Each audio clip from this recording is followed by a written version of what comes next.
Man, it's moving day. I think back to over 40 years ago when my dad moved over 1,000 miles away from his home on the East Coast to the slap dab in the middle of the United States, Lincoln, Nebraska.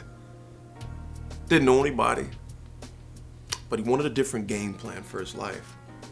How do you create a winning game plan for your life?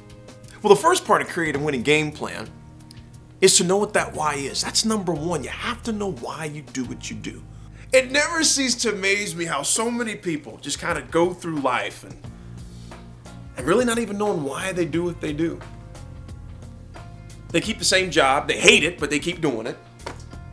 They don't like the product, but they keep using it. There's certain things about their life they just don't like, but they continue. But why do you do it? Once you know why, in that old show of G.I. Joe when I was a kid, knowing is half the battle. You got to know why you're doing it.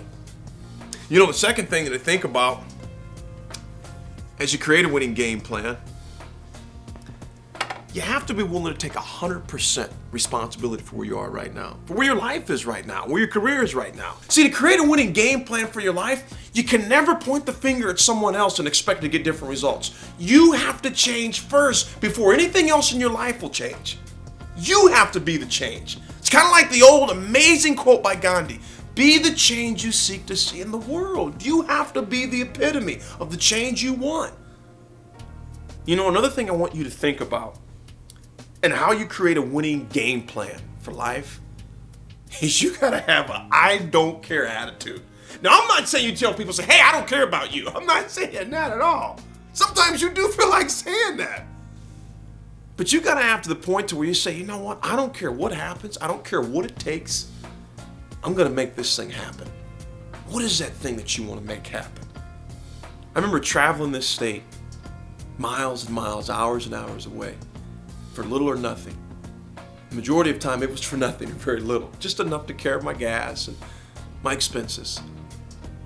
But I wanted this business to work. My oldest son was just a little guy at the time. And there'd be nights when my wife was asleep and I'd go and sit in his room, a little rocking chair we had next to his bed. And he never cared in the world. And I remember the time sitting there in the dark with tears down my face, wondering how am I going to make this thing work? But I had a resolve that no matter what, this is going to work. You see, when you create a winning game plan, you understand that you have to become something you may not have been before in order to make it happen.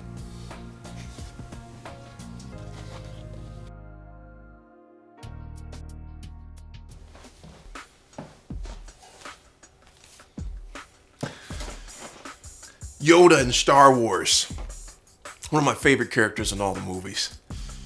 Little green guy, he's probably like 2,000 years old. Powerful line. And he goes, you must unlearn what you have learned. As crazy as that may sound, you must unlearn what you have learned. There's a lot of truth to it. Many people need to unlearn some of the habits, thinking patterns that they've learned in the past. What are some of the habits that you need to unlearn? What are some of the things that are impending or that are hurting you from being successful and creating the game plan and the winning game plan that you want for your life? A major habit I had to unlearn was comparing myself to others. You know, that's a pattern right there that millions of people need to unlearn. Stop comparing who you are to other people. You may not be as good as that salesperson over there. You may not do a task better than the gal over there, but who cares? Do the best that you can do. You have to unlearn those habits of comparing yourself to this person or that person, this company or that company. Don't compare yourself to anybody. You know, if you're trying to move from one point to the next, comparing yourself to other people is always going to slow you down. Here's another thing that you're going to learn. Negative self-talk. So many people talk so bad about themselves subconsciously, and they wonder why outwardly the results are not what they want. Watch what you say to yourself. And rest assured, I'm not crazy. All of us talk to ourselves, maybe out loud or subconsciously. What are you saying about you? If you say things subconsciously like, I'll never get it, I'll never understand, I'm just not good enough, you're right. Because you're speaking that very thing into existence. Be careful what you say about you. I'm not saying you walk around telling yourself you're the best, but subconsciously, you sure can do that. The next thing I want you to think about is to ask. What stops us from asking for what we really want? I'd like to think of the word ask as an acronym, because you think about it. The first A in ask is ask. Ask for what you want. What is it that you want? Identify that thing. And it almost goes back to point number one. What is your why? Once you know what it is, ask for it. The S in ask is to seek. How are you going to seek those things out? You know, I remember a lot of my buddies when I first started out said, well, listen, man, there's no other speakers out there. How do you know this is even a business?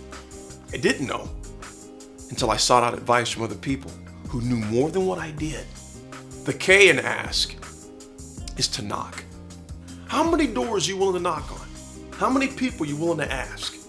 See, the thing about knocking on doors, and the thing that confuses people, is they take rejection. Terrible. It's not rejection of you personally, it's just refusal. I can't take any of my kids to the store without, Daddy, can I? Daddy, can I have this? Daddy, can I have that? They are always asking. And no matter how many times I say, no, we're not going to get that, they'll look for something else. Why is it as we get older, we stop asking? Last thing, friends, I think it's important. You got to be willing to go to the next play. Somebody's saying, now, what does that mean? When I played football at the University of Nebraska, my former coach, Dr. Tom Osborne, a legend, amazing coach. Often we'd have a bad play, and we'd be coming to the sideline. He said, guys, go to the next play. Go to the next play. Meaning to let it go. Learn the lesson and move on. Another part about going to the next play is you got to be willing to forgive yourself and others as well. It's hard to ask life for something when your hands are still closed because you won't let go of things that hurt you in the past, both personally and professionally. It's impossible to go forward if you keep looking back and become a prisoner of your past. Let it go. Okay, maybe the business deal didn't work out. Learn the lesson, keep moving on. Maybe you bombed the sales deal. Let it go, move on. Maybe you had a terrible interaction with your boss or manager. Let it go. Move on. People who create winning game plans for their lives understand forgiveness is not optional. It's essential. You know, the best way to end this thing and to understand the best way to achieve your goals, gotta be patient. Being patient means you're still creating your plan, still means you're working the plan, but understand it's not gonna happen overnight. It's going to take time. Now, let me clear something about patience. Patience doesn't mean you're just sitting there doing nothing. No, that's not it at all. It just means you're doing the things you need to do until your opportunity comes. My dad, after moving here over 40 years ago, when he made that move on his moving day, he understood that the game plan that he currently had on the East Coast was not a winning one. What moves do you need to make to create a winning game plan for your life, both personally and professionally? Think about it.